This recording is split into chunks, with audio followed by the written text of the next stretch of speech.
Assalamu alaikum, hürmetli yurttaşlar, Xankallı, Xorazmliler, sizler yaxşımısınızlar? Xanka tumanımızda Yeni Özbekistan Massiyondan bir xanalı kvartiranı göstərimiz. Bir xanalı kvartiramız 38 kvadratlı. Adresimiz üzerimizde yine Yeni Özbekistan Massiyonda. Yukarıda ortaklayına 5. etajda. 5. etajda bir xanalı kvartirazda dikməsi atıladı. Yeni Özbekistan Massiyonda.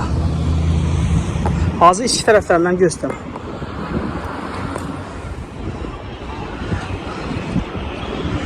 Ana, şu darvaza ortakla bu tarafından arka taraftan girildi. Yani o yukarıda balkon 5. etajda. Kondisionerlerin hemen nersesi var. Hazır iç katlarından bir göstermezleri içinde belki cihazları bilen belki edecekler.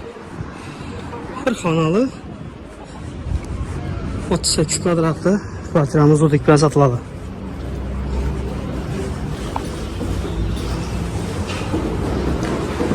Evet, 5. etajdan çıktık el ortakla. Palyazan girişimiz İmir'de bir hoş gelir. Bir de şikayet koydular yine yerimizde. Onun yanında aşkanası. Doğrumuzda Yunus çayları. Bir anda yine bir kanası ortakla. İfindik. Yine yerimizde yine. Kuhnasından başlayayım. Şu aşkanası yine. Şu gördüler. Belki cihazlarından kaladı. Fakat inşöyle 2 mükemmel modeli almadı şeyini. Fakat şuna alınmadı ortakla.